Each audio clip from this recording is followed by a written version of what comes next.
ബാറക്കുമോർ. പിതാവിനും പുത്രനും പരിശുദ്ധ റൂഹായിക്കും സ്തുതി. ആദ്യം മുതൽ നമ്മുടെ മേൽ തൻ്റെ കരുണയും മനോണും നീക്കുണ്ടായിരിക്കുമാറാകട്ടെ. ആമേൻ. Praise the lord. ഹല്ലേലൂയ. ദൈവ തിരുനാമത്തിന് മഹത്വം ഉണ്ടായിരിക്കട്ടെ. ദൈവത്തിൻ്റെ വലിയ കരുണയാൽ, ദൈവത്തിൻ്റെ കൃപയാൽ, ദൈവവചനത്തിൻ്റെ കീഴിലായിരിക്കുവാൻ സ്വർഗത്തിൽ ദൈവം നമുക്ക് ഒരുക്കിയ ഈ നല്ല അവസരത്തിനായി നമുക്ക് ദൈവത്തെ മഹത്വപ്പെടുത്താം. അനുഗ്രഹം പ്രാപിക്കാൻ എന്ത് ചെയ്യണമെന്ന് നാം ചിന്തിക്കുകയാണ്, ധ്യാനിക്കുകയാണ്. അനുഗ്രഹം പ്രാപിക്കാനുള്ള ഏറ്റവും വലിയ മുഖാന്തരം ദൈവത്തിൻ്റെ വചനം പരിശോധിക്കുമ്പോൾ അത് പാപമോചനമാണ്. മനുഷ്യൻ്റെ അനുഗ്രഹത്തിൻ്റെ തടസ്സം പാപമാണെങ്കിൽ അനുഗ്രഹം പ്രാപിക്കാൻ പാപമോചനം മുഖാന്തരം ഏറ്റവും പ്രധാനപ്പെട്ട ഒരു കാര്യമാണ്. പാപമോചനം പ്രാപിക്കാൻ പാപം എന്തെന്നറിയണം. എന്താണ് പാപം എന്ന് പരിശോധിച്ചാൽ കർത്താവിൻ്റെ വചനം പറയുന്നു, ദൈവത്തിൻ്റെ നിയമങ്ങൾ, പ്രമാണങ്ങൾ ലംഘിക്കുന്നതാണ് പാപം. അങ്ങനെയാണെങ്കിൽ എന്താണ് ദൈവത്തിൻ്റെ നിയമം?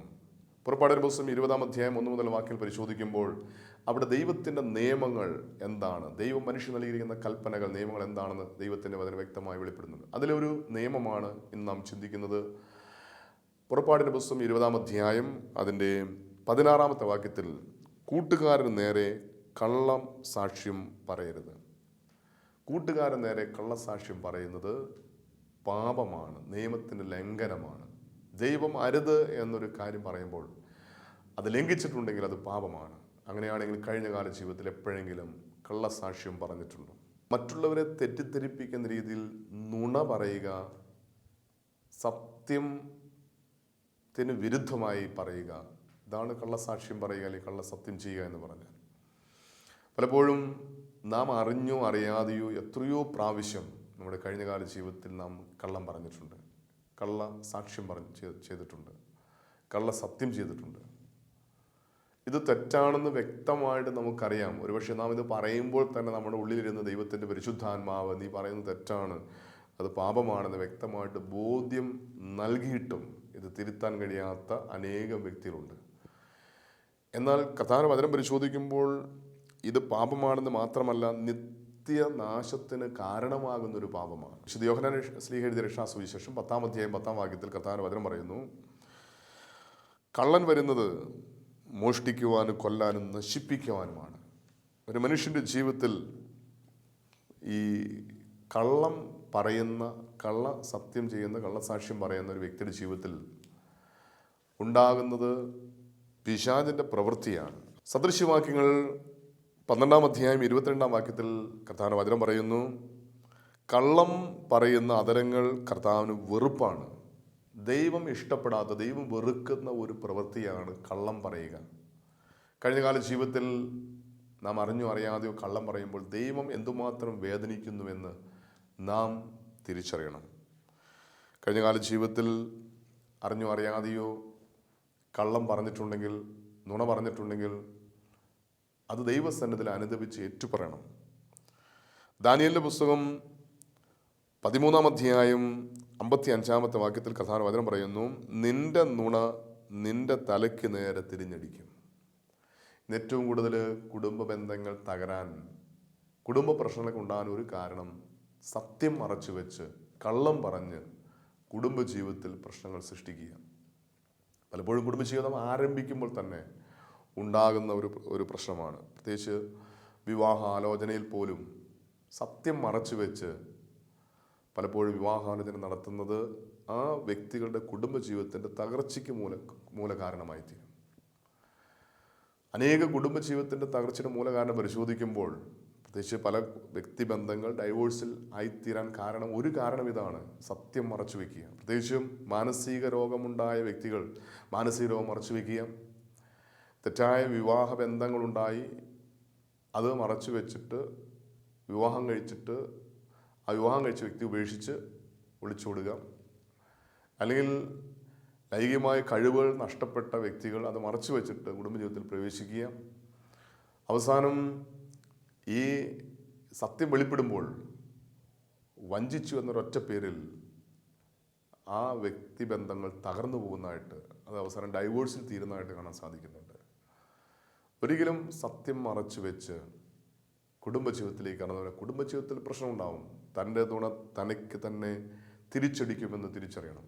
പലപ്പോഴും കുടുംബജീവിതത്തിൽ പരാജയമുണ്ടാകാൻ ഒരു കാരണം ഇതാണ്. സദൃശവാക്യം 21-6 പറയുന്നു, കള്ളം പറയുന്ന നാവ് നേടിത്തരുന്ന സമ്പത്ത് പെട്ടെന്ന് തിരോഭവിക്കുന്ന നീരാവിയും മരണത്തിൻ്റെ കെണിയുമാണ്. ഇന്ന് മനുഷ്യൻ സമ്പത്തുണ്ടാക്കാൻ വേണ്ടി നുണ പറയുക. വ്യാപാരത്തിൽ, വ്യവസായ പ്രവൃത്തികളെല്ലാം ഇന്ന് നുണ പറഞ്ഞ് മനുഷ്യനെ തെറ്റിദ്ധരിപ്പിച്ച് സത്യം മറച്ചു വെച്ച് പലപ്പോഴും സമ്പത്തുണ്ടാക്കുന്ന വ്യക്തികൾ തിരിച്ചറിയുക, ഇങ്ങനെ ഉണ്ടാക്കുന്ന സമ്പത്ത് അത് പെട്ടെന്ന് തിരോഭവിക്കുന്ന നീരാവി പോലെ ആണ് എന്ന് കർത്താവിൻ്റെ വചനം പറയുക.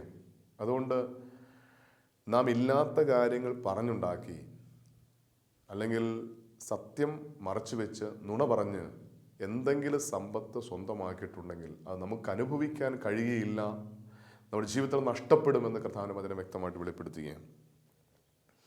പലപ്പോഴും നിസ്സാര ലാഭത്തിന് വേണ്ടി ശരിയായ കാര്യങ്ങൾ പറയാതെ സത്യം മറച്ചു വെച്ച് സമ്പത്ത് സ്വന്തമാക്കുമ്പോൾ അതിൻ്റെ പിന്നിൽ അവരുടെ കണ്ണുനീരുണ്ടാവുമെന്ന് തിരിച്ചറിയുക. കർത്താവിൻ്റെ വചനം പരിശോധിക്കുമ്പോൾ യേശുബാനസിന്റെ പുസ്തകം 20-24 കർത്താവിൻ്റെ വചനം പറയുന്നു, നുണ വികൃതമായ കറയാണ്, അജ്ഞൻ്റെ അധരത്തിൽ അതെപ്പോഴും കാണും. ഒരു മനുഷ്യൻ്റെ ജീവിതത്തിൽ നുണ എന്ന് പറയുന്നത് അവൻ്റെ ജീവിതത്തിൽ ഒരു കറയായിട്ടിരിക്കുക. നമുക്കറിയാം, കറ എന്ന് പറഞ്ഞാൽ ഒരിക്കലും കഴുകിയാൽ പോകാത്ത ഒന്നാണ്. അത് നുണ വികൃതമായൊരു കറയാണെന്നാണ് വചനം പഠിപ്പിക്കുന്നത്.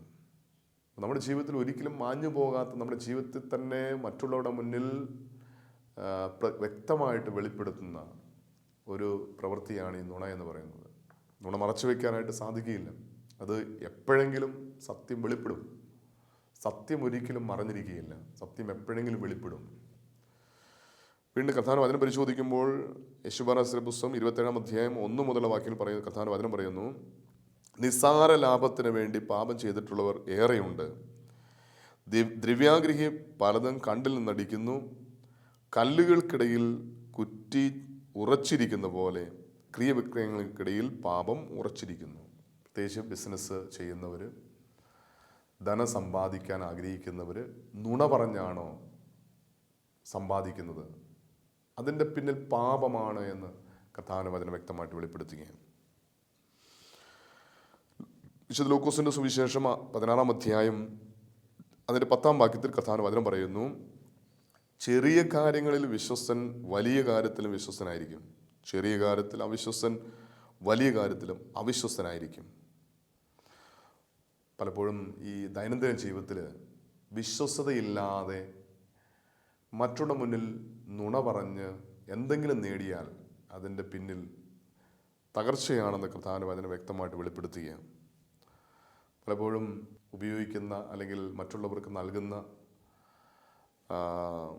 പാലുൽപ്പന്നങ്ങളിൽ അല്ലെങ്കിൽ ഭക്ഷണ സാധനങ്ങളിൽ അത് മികവാണെന്ന് പറഞ്ഞ് കൂടുതൽ കൊഴുപ്പുണ്ട് അല്ലെങ്കിൽ കൂടുതൽ നല്ല ഏറ്റവും നല്ല ഗുണമുള്ള ഇതാണെന്നൊക്കെ പറഞ്ഞ് നമ്മൾ കൊടുക്കുമ്പോൾ നാം പറയുന്നത് നുണയാണെങ്കിൽ ആ കൊടുക്കുന്നത് തന്നെ നമുക്ക് ദോഷമായി തീരുകയാണ്. ഗുണം എന്തുമാത്രമുണ്ടെന്ന് നമുക്ക് വ്യക്തമായിട്ട് അറിയാം, പക്ഷേ ആ ഗുണത്തേക്കാൾ അപ്പുറമായിട്ട് നമ്മളതിനെക്കുറിച്ച് പറഞ്ഞ് പൊലിപ്പിച്ച് കൊടുക്കുമ്പോൾ അതിൽ തന്നെ നമ്മൾ ചെയ്യുന്നത് പാപമാണെന്ന് തിരിച്ചറിയുക. പച്ചക്കറി സാധനങ്ങൾ, മത്സ്യങ്ങൾ മുതലായ കേടായതാണെന്ന് മനസ്സിലാകാതിരിക്കാൻ വേണ്ടി അല്ലെങ്കിൽ കേടായ സാധനങ്ങൾ കേടല്ല എന്ന് പറഞ്ഞു കൊടുക്കുക, ഉയർന്ന ജോലിയാണെന്ന് പറഞ്ഞ് താഴ്ന്ന ജോലി കൊടുക്കുക, തെറ്റിദ്ധരിപ്പിക്കുന്ന പരസ്യങ്ങൾ കാണിച്ചുകൊണ്ട് സമൂഹത്തെ വഞ്ചിക്കുക, ഇതെല്ലാം വഞ്ചനയാണത്. സത്യം മറച്ചു വെച്ച കാര്യങ്ങളാണ്. അതിൽ തന്നെ ചെയ്യുന്ന പ്രവൃത്തിയിൽ തന്നെ പാപമാണെന്ന് കർത്താവിൻ്റെ വചനം വ്യക്തമായിട്ട് വെളിപ്പെടുത്തുകയും, കൂടാതെ ഏറ്റവും വലിയ അവിശ്വസതയാണ് കുട്ടികളിൽ കാണുന്ന കോപ്പി അടിക്കുക. കോപ്പി അടിക്കുമ്പോൾ അതൊരു മോഷണം തന്നെയാണ്, അത് തെറ്റാണ് അല്ലെങ്കിൽ അത് കള്ളത്തരമാണ് എന്ന് തിരിച്ചറിയാതെ അതിലടിമപ്പെട്ട് അനേകം കുഞ്ഞുങ്ങൾ വഞ്ചിതരാകുന്നു. ഇന്ന് കോപ്പി അടിക്കാൻ വേണ്ടി എന്തു മാർഗം സ്വീകരിക്കാനും പല കുഞ്ഞുങ്ങളും പഠിക്കേണ്ട സമയത്ത് പഠിക്കാതെ അവസാനം പരീക്ഷയ്ക്ക് വേണ്ടി, പരീക്ഷയിൽ ഉന്നതമായ വിജയം ലഭിക്കാൻ വേണ്ടി കോപ്പി അടിക്കുമ്പോൾ അത് വഞ്ചനയാണ് എന്ന് തിരിച്ചറിയണം. പ്രത്യേകിച്ച് ഏറ്റവും കൂടുതൽ ഇന്ന് മനുഷ്യൻ നേരിടുന്ന ഒരു പ്രശ്നമാണ് വ്യാജ വാർത്ത പ്രചരിപ്പിക്കുക. ചില വ്യക്തിയെക്കുറിച്ച് ഇല്ലാത്ത കാര്യങ്ങൾ പ്രചരിപ്പിച്ച് അവരെ സമൂഹത്തിൽ താറടിച്ച് കാണിക്കുക. കർത്താവിന്റെ വചനം പരിശോധിക്കുമ്പോൾ പുറപ്പാടിന്റെ പുസ്തകം 23-ാം അധ്യായം 1-2 വാക്യങ്ങൾ കർത്താവിന്റെ വചനം പറയുന്നു, വ്യാജ വാർത്ത പ്രചരിപ്പിക്കരുത്, കള്ളസാക്ഷ്യം നൽകി കുറ്റക്കാരന് കൂട്ടുനിൽക്കരുത്, ഭൂരിപക്ഷത്തോട് ചേർന്ന് തിന്മ ചെയ്യരുത്, ഭൂരിപക്ഷത്തോട് ചേർന്ന് നീതിക്കെതിരായി കോടതിയിൽ സാക്ഷ്യം നൽകരുത്. ഇന്ന് സമൂഹത്തിൽ വളർന്നുകൊണ്ടിരിക്കുന്ന ഒരു പ്രവണതയാണ് വ്യാജമായി പ്രചരിപ്പിക്കുക. ഒരു വ്യക്തിയെക്കുറിച്ച് വ്യാജമായി കാര്യങ്ങൾ പറഞ്ഞുണ്ടാക്കുക, ഒരു സ്ഥാപനത്തെക്കുറിച്ച് വ്യാജമായി സൽപ്പേര് നശിപ്പിക്കാൻ വേണ്ടി വ്യാജമായി പറഞ്ഞുണ്ടാക്കുക. ഇങ്ങനെ ചെയ്യുന്നത് കർത്താവ് ഏറ്റവും കൂടുതൽ വെറുക്കുന്ന പാപമാണെന്ന് കർത്താവ് വചനം വ്യക്തമായിട്ട് വെളിപ്പെടുത്തുകയും, വ്യാജവാർത്ത പ്രചരിപ്പിക്കരുത്, കള്ളസാക്ഷ്യം നൽകി കുറ്റക്കാരന് നേരെ ഭൂരിപക്ഷത്തോട് ചേർന്ന് തിന്മ ചെയ്യരുത്. ഇന്ന് സമൂഹം എന്ന് പറയുന്നത് ഭൂരിപക്ഷം എന്താണോ അതിന് കൂട്ടുനിൽക്കുന്ന വ്യക്തികളാണ് അനേകം പേര്. നമ്മൾ സമൂഹത്തിൽ മറ്റുള്ളവർ നുണയാണ് പറയുന്നതെങ്കിൽ ആ നുണയുടെ കൂടെ നമ്മൾ നിൽക്കരുത്. നമുക്ക് ഒരു വേർപാട് ആവശ്യമാണ്. ദൈവവചനം അനുസരിക്കുന്ന, ദൈവത്തെ ഭയപ്പെടുന്നൊരു വ്യക്തി എല്ലാവരും നുണ പറഞ്ഞാലും ഞാൻ സത്യമേ പറയൂ എന്ന് തീരുമാനമെടുക്കണം. അതിൻ്റെ പേരിൽ എന്ത് ശിക്ഷ അനുഭവിക്കേണ്ടി വന്നാലും, എന്തുമാത്രം നിന്ദനങ്ങളും പീഡനങ്ങളും അനുഭവിക്കേണ്ടി വന്നാലും അവിടെ ദൈവവചനം അനുസരിക്കുക, ദൈവത്തെ ഭയപ്പെട്ട് സത്യത്തിന് കൂട്ടുനിൽക്കുക, സത്യത്തിന് സാക്ഷി നിൽക്കുക എന്നുള്ളതാണ് ചെയ്യേണ്ടത്. ഇന്ന് പലപ്പോഴും അതിന് നേരെ തിരിച്ചാണ് സംഭവിക്കുന്നത്. സമൂഹം പറയുന്നതനുസരിച്ച് നമ്മളും, സമൂഹത്തെ അനുസരിച്ച് അല്ലെങ്കിൽ സമൂഹം പറയുന്നതനുസരിച്ച് നമ്മളും പറയുക. കർത്താവിന്റെ വചനം പരിശോധിക്കുമ്പോൾ സദൃശ്യവാക്യങ്ങൾ 19-ാം അധ്യായം 9-ാം വാക്യത്തിൽ കർത്താവിന്റെ വചനം പറയുന്നു, കള്ളസാക്ഷി ശിക്ഷിക്കപ്പെടാതിരിക്കുകയില്ല, വ്യാജം പറയുന്നവൻ നശിക്കും.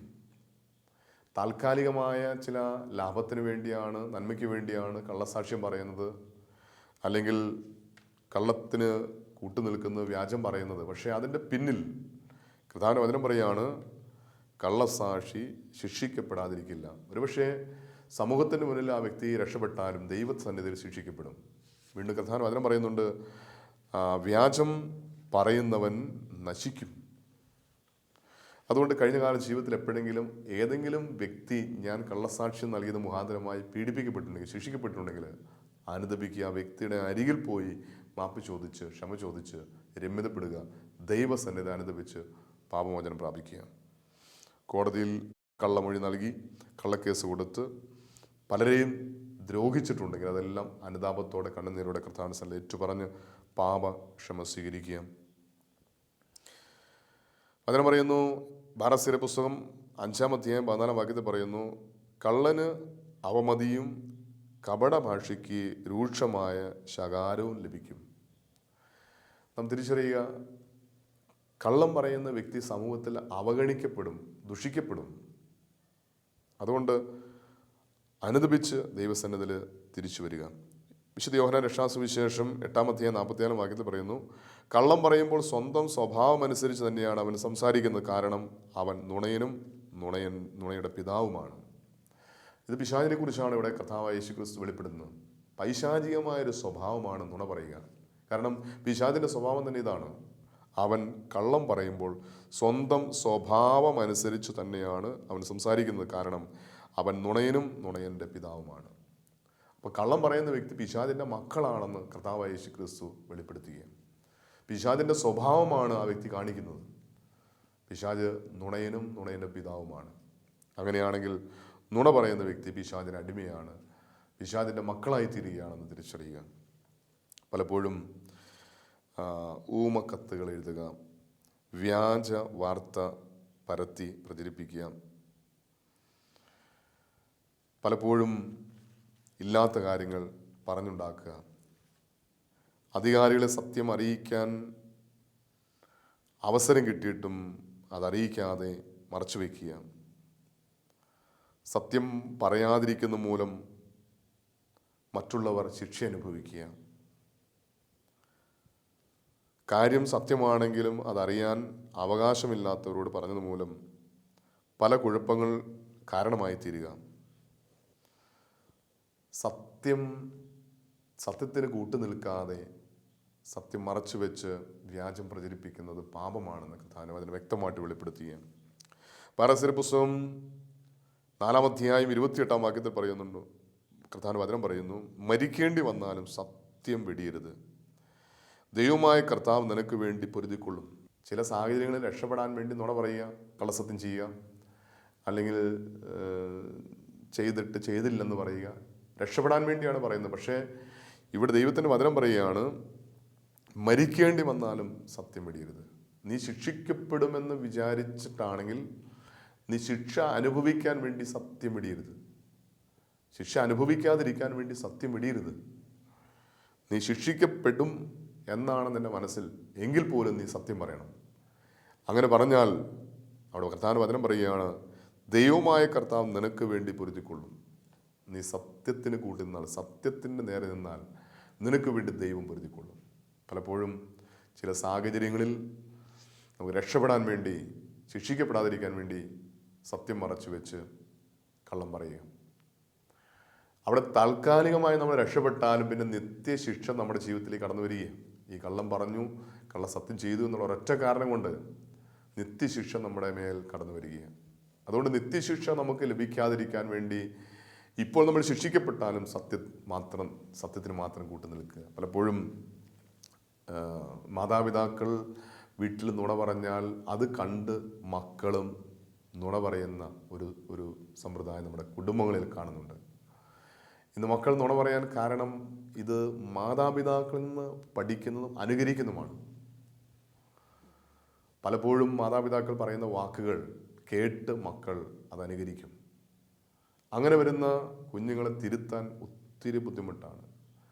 അവരെന്ത് പ്രശ്നം വന്നാലും, പ്രത്യേകിച്ച് സ്കൂളിലാണെങ്കിലും കോളേജിലാണെങ്കിലും അല്ലെങ്കിൽ സമൂഹത്തിൽ പിടിക്കപ്പെട്ടാലും അവർ സത്യം മറച്ചു വയ്ക്കും. എത്രമാത്രം പീഡനം അനുഭവിച്ചാലും സത്യം പറയാത്ത വ്യക്തികൾ, ഇതൊരു ശീലമായി അല്ലെങ്കിൽ നുണ പറയുന്ന ഒരു ശീലമാക്കിയ അനേകം വ്യക്തികളുണ്ട്. പ്രത്യേകിച്ച് ചില വ്യക്തികളെ പിടിക്കപ്പെടുമ്പോൾ സമൂഹത്തിന് മുന്നിൽ അല്ലെങ്കിൽ കോടതിയുടെ മുന്നിൽ അവർ മരിക്കേണ്ടി വന്നാലും സത്യം പറയാതെ അവർ പിടിച്ചു നിൽക്കുന്നവരാണ്. ഇതൊരു ശീലമാക്കി മാറ്റിയ അനേകം വ്യക്തി. ഇത് കുഞ്ഞുനാൾ മുതൽ തുടങ്ങുന്നൊരു സ്വഭാവമാണ്. പെട്ടെന്നൊരു ശീലമല്ല ഈ നുണ പറയുക എന്നുള്ളത്, പെട്ടെന്നുണ്ടാകുന്നൊരു ശീലമല്ല. കുഞ്ഞുനാൾ മുതൽ ഇതെവിടെ നിന്ന്? മാതാപിതാക്കളിൽ നിന്ന് തന്നെ കിട്ടുന്നതാണ്. മാതാപിതാക്കൾ നുണ പറഞ്ഞ് ശീലിക്കുമ്പോൾ ആ കുടുംബത്തിൽ മക്കളും നുണ പറഞ്ഞ് ശീലിക്കും. ആ ശീലം വളർന്ന് പിന്നെ മരിക്കേണ്ടി വന്നാലും ഒരുപക്ഷെ മരണമാണ് മുന്നിലെങ്കിൽ പോലും സത്യം പറയില്ല, നുണ മാത്രം പറയുന്നൊരു സ്വഭാവം. ഇത് കർത്താവിൻ്റെ വചനം പറയുകയാണ്, ഇത് പാപമാണ്. സങ്കീർത്തന പുസ്തകം 12-ാം അധ്യായം 2-3 വാക്കിൽ പറയുന്നു, ഓരോരുത്തരും അയൽക്കാരനോട് സത്യം പറയുന്നു, അവരുടെ അധരങ്ങളിൽ മുഖസ്തുതിയും ഹൃദയത്തിൽ കാപഢ്യവുമാണ്. ഓരോരുത്തരും അയൽക്കാരനോട് അസത്യം പറയുന്നു, നുണ പറയുന്നു. പ്രത്യേകിച്ച് മുഖസ്തുതി പറയുമ്പോൾ അത് കള്ളമാണ് പറയുന്നത്, ഇല്ലാത്ത കാര്യങ്ങൾ പറഞ്ഞു. പ്രത്യേകിച്ച് ഒരു വ്യക്തി മരിച്ചു കിടക്കുമ്പോഴാണ് ഏറ്റവും കൂടുതൽ നുണ പറയുന്നത്, ഇല്ലാത്ത കാര്യങ്ങൾ പറയുന്നത്. മരിച്ചു കിടക്കുന്ന വ്യക്തിയെക്കുറിച്ച് പ്രസംഗിക്കുന്ന അല്ലെങ്കിൽ അനുശോചനം പറയുന്ന ഒരു വ്യക്തി എന്തുമാത്രം കാര്യങ്ങളായിരിക്കും പറയുന്നത്. ആ വ്യക്തിയെക്കുറിച്ച് ഇല്ലാത്ത കാര്യങ്ങൾ ചുമ്മാ പുകഴ്ത്തി പറയും. ജീവിച്ചിരിക്കുമ്പോൾ ഒരു മനുഷ്യനെക്കുറിച്ച് ഒരു നല്ല കാര്യം പറയാത്ത വ്യക്തികളായിരിക്കും മരിച്ചു കഴിയുമ്പോൾ ഇത് മുഖസ്തുതി പറയുന്നതെന്ന് കേൾക്കുന്നവർക്ക് എല്ലാവർക്കും അറിയാം. ഈ മനുഷ്യനെക്കുറിച്ച് പറയുന്ന വാക്കുകളെല്ലാം ഇത് തെറ്റാണ് എന്ന് കേൾക്കുന്ന എല്ലാവർക്കും അറിയാം. പക്ഷെ ഇത് പറയുന്ന ഒരു സുഖം കണ്ടെത്തുന്ന അനേകം വ്യക്തികളുണ്ട്. മുഖസ്തുതി പറയുന്നത്, ഇല്ലാത്ത കാര്യങ്ങൾ പറയുന്നതിന് ഒരു സുഖം കണ്ടെത്തുന്ന വ്യക്തികൾ. ചില കാര്യസാധ്യത്തിന് വേണ്ടി മറ്റുള്ളവരെ കുറിച്ച് ഇല്ലാത്ത കാര്യം പറഞ്ഞുണ്ടാക്കും, മുഖസ്തുതി പറയും. വചനം പറയുകയാണ്, നിങ്ങളുടെ അധരത്തിൽ അസത്യം പറയുന്നു. അത് കാപഢ്യമാണെന്ന് കർത്താവിന്റെ വചനം വ്യക്തമായിട്ട് വെളിപ്പെടുത്തുകയാണ്. മറ്റുള്ളവരുടെ പ്രീതി സമ്പാദിക്കാൻ വേണ്ടി അവരെ പറ്റി മുഖസ്തുതി പറഞ്ഞ് അത് നുണയാണ് പറയുന്നത് എന്ന് തിരിച്ചറിയാൻ കഴിയാതെ ഈ പറയുന്നതിൽ സന്തോഷം കണ്ടെത്തുന്ന വ്യക്തികൾ അനുദപിക്കുക, കുമ്പസാരത്തിൽ അനുദപിച്ച് ഏറ്റുപറഞ്ഞ് പാപക്ഷമ സ്വീകരിക്കുക. ചില വ്യക്തിയുടെ ജീവിതത്തിൽ കുമ്പസാരം പോലും പാപമായി തീരുക. എങ്ങനെയാണ് കുമ്പസാരം പാപമായി തീരുന്നത്? ശരിക്കും കുമ്പസാരം എന്ന് പറയുന്നത് പാപക്ഷമ ലഭിക്കുന്ന നിമിഷമാണ്, പാപമോചനം ലഭിക്കുന്ന കൂദാശയാണ് വിശുദ്ധ കുമ്പസാരം. ഈ കുമ്പസാരം തന്നെ പാപമായി മാറുന്ന അവസരമുണ്ടാകുന്നുണ്ട്. അതായത് പാപം മറച്ചു വയ്ക്കുക, പാപത്തെ ന്യായീകരിക്കുക. ചിലർ കുമ്പസാരിക്കുമ്പോൾ അവർ സാഹചര്യത്തെ ന്യായീകരിച്ചുകൊണ്ട് കുമ്പസാരിക്കും. അത് കള്ളക്കുമ്പസാരമാണ്. അല്ലെങ്കിൽ ചില വ്യക്തിയുടെ മേൽ കുറ്റം ആരോപിച്ച് ആ വ്യക്തി കാരണം, ആ വ്യക്തി എന്നെ പ്രലോഭിപ്പിച്ചതുകൊണ്ട്, ആ വ്യക്തി എന്നെ പ്രേരിപ്പിച്ചതുകൊണ്ട്, ആ വ്യക്തി കാരണം ഞാൻ പാപം ചെയ്തു. ശരിക്കും പാപം ചെയ്യാൻ കാരണം ഞാൻ തന്നെയാണ്, പക്ഷേ ഞാൻ ചെയ്ത പാപം ആ വ്യക്തിയുടെ മേൽ കുറ്റം ആരോപിക്കുക. അല്ലെങ്കിൽ സാഹചര്യത്തെ ന്യായീകരിച്ചുകൊണ്ട് കുമ്പസാരിക്കുക. ഞാൻ ചെയ്തു പോയ പാപം ഞാൻ ചെയ്തു എന്ന് സമ്മതിക്കാതിരിക്കുന്നിടത്തോളം കാലം അത് കള്ളക്കുമ്പസാരമാണ്. പാപം സമ്മതിച്ച്, ഞാൻ ചെയ്തു പോയ പാപം ഞാൻ ചെയ്തു എന്ന് സമ്മതിക്കാത്തിടത്തോളം കാലം അത് പാപമാണ്. അതായത് നിയമത്തിൻ്റെ മുന്നിൽ കീഴടങ്ങുന്ന ഒരു കുറ്റവാളി, ഒരു കൊലപാതകം ചെയ്ത വ്യക്തി എപ്പോൾ എവിടെ വെച്ച് എങ്ങനെ കൊലപാതകം ചെയ്യുന്നു വ്യക്തമായി പറയുമ്പോഴാണ് കുറ്റസമ്മതം. അങ്ങനെയാണെങ്കിൽ നീതിപീഠത്തിൻ്റെ മുന്നിൽ ഒരു കുറ്റവാളി കുറ്റം സമ്മതിക്കുന്നതിനേക്കാൾ ഭയത്തോടെ വിറയലോടെ ദൈവത്തിൻ്റെ സന്നിധിയിൽ ഞാൻ ചെയ്തു പോയ പാപം എപ്പോൾ എവിടെ വെച്ച് എങ്ങനെ ചെയ്തു എന്ന് വ്യക്തമായി പറയണം. എന്താണ് വ്യക്തമായി പറയണമെന്ന്? പറയുമ്പോഴാണ് സമ്മതിക്കുന്നത്. സമ്മതിക്കുമ്പോഴാണ് അത് സത്യകുമ്പസാരമായി മാറുന്നത്. ഞാൻ ചെയ്ത പാപം ഞാൻ ചെയ്തു എന്ന് സമ്മതിക്കുമ്പോഴാണ് അത് സത്യമായി തീരുന്നത്. അല്ലാതെ ഞാൻ അത് മറച്ചു വെച്ച് കുമ്പസാരിക്കുമ്പോൾ, അല്ലെങ്കിൽ ന്യായീകരിച്ച്, അല്ലെങ്കിൽ മറ്റൊരു മേൽ കുറ്റം ആരോപിച്ച് കുമ്പസാരിക്കുമ്പോൾ ഈ കുമ്പസാരം പോലും ഒരു പാപമായി മാറുകയാണ്. കഴിഞ്ഞകാല ജീവിതത്തിൽ എപ്പോഴെങ്കിലും കള്ളം പറഞ്ഞിട്ടുണ്ടെങ്കിൽ, കള്ള സത്യം ചെയ്തിട്ടുണ്ടെങ്കിൽ, കള്ള സാക്ഷ്യം പറഞ്ഞിട്ടുണ്ടെങ്കിൽ അതെല്ലാം പാപമാണ് തിരിച്ചറിഞ്ഞ് നിത്യ ശിക്ഷയ്ക്ക് കാരണമായ, നിത്യ നരകാഗ്നിയിൽ വെന്തിരിയാൻ കാരണമായി തീരുന്ന പാപമാണെന്ന് തിരിച്ചറിഞ്ഞ് പാപക്ഷമ സ്വീകരിക്കുക. മാത്രമല്ല ഇനിമേലാൽ പാപം ചെയ്യുന്ന തീരുമാനമെടുക്കുക. മരിക്കേണ്ടി വന്നാലും ഞാൻ സത്യത്തിന് സാക്ഷ്യം നൽകും, മരിക്കേണ്ടി വന്നാലും ഞാൻ സത്യം മാത്രമേ പറയൂ. സത്യം ജീവിതത്തിൽ അരക്കെട്ടുറപ്പിക്കുന്നൊരു ജീവിതമായി തീരുവാൻ നമുക്ക് നമ്മുടെ ജീവിതത്തെ സമർപ്പിക്കാം. പ്രാർത്ഥിക്കാം. കണ്ണടച്ച് ഈ നിമിഷം കർത്താവിനോട് കരുണയ്ക്ക് വേണ്ടി പ്രാർത്ഥിക്കാം. പരിശുദ്ധനായ ഞങ്ങളുടെ നല്ല ദൈവമേ, ഞങ്ങളെ കേൾപ്പിച്ച വചനത്തിനായി നന്ദി പറയുന്ന കർത്താവേ, അസത്യം പറയുന്ന, കള്ളം പറയുന്ന അതരം അങ്ങേക്ക് വെറുപ്പാണെന്ന് കർത്താവിയുടെ വചനത്തിൽ ഞങ്ങൾ കേട്ടു. കർത്താവ്, ഞങ്ങൾ ഓർമ്മ വെച്ച നാൾ മുതൽ ഇന്ന് വരെ അറിഞ്ഞോ അറിയാതെയോ എത്രയോ പ്രാവശ്യം കള്ളം പറഞ്ഞിട്ടുണ്ട്. കർത്താവ്, ഞങ്ങൾ ചെയ്തു പോയ തെറ്റിന് യേശുവിൻ്റെ നാമത്തിൽ മാപ്പി ചോദിക്കുകയാണ്. ഇനി ഒരിക്കലും കള്ളം പറയാതെ സത്യത്തിന് സാക്ഷ്യം വഹിക്കുവാൻ, സത്യം അരക്കെട്ടുറപ്പിക്കുവാൻ, സത്യം മാത്രം സംസാരിക്കുവാൻ, സത്യമനുസരിച്ച് ജീവിക്കുവാനുള്ള കൃപ ഞങ്ങൾക്ക് നൽകണമെന്ന് പ്രാർത്ഥിക്കുന്നു. ചെയ്തു പോയ തെറ്റിന് മാപ്പ് ചോദിച്ച് ഒരു സത്യകുമ്പസാരം നടത്തുവാൻ, കഴിഞ്ഞ നാളിൽ ചെയ്തു പോയ കുമ്പസാരം പോലും പാപമായി തീർന്നിട്ടുണ്ടെങ്കിൽ ഇനി മുതൽ ഒരിക്കലും കള്ളക്കുമ്പസാരം നടത്താതെ കർത്താവേ സത്യത്തിനനുസരിച്ച് സത്യത്തിന് സാക്ഷ്യം വഹിക്കുന്നൊരു ജീവൻ നയിക്കുവാൻ ഞങ്ങളെ സഹായിക്കണം. ഞങ്ങൾ ചെയ്ത പാപത്തിന് യേശുവിൻ്റെ നാമത്തിൽ ക്ഷമ നൽകണം, പാപമോചനം നൽകണം. പരിശുദ്ധ അമ്മേ, ദൈവമാതാവ്, ഞങ്ങൾക്ക് വേണ്ടി പ്രാർത്ഥിക്കണമേ. സകല ശുദ്ധിമാന്മാരെ ശുദ്ധിമെന്നിൽ പ്രാർത്ഥിക്കണമേ. എല്ലാം ഞങ്ങൾക്ക് വേണ്ടി ക്രൂശിൽ മരിച്ചു മരണത്തെ ജയിച്ചു ഉയർത്തെഴുന്നേറ്റ് ഇന്നും ജീവിക്കുന്ന ഞങ്ങളുടെ കർത്താവ്, ഞങ്ങളുടെ ദൈവവുമായ യേശുവിൻ്റെ അതിപരിശുദ്ധമായ നാമത്തിൽ ചോദിക്കുമ്പോൾ കൃപയോടെ കേൾക്കണം നല്ല പിതാവേ. ആമേൻ.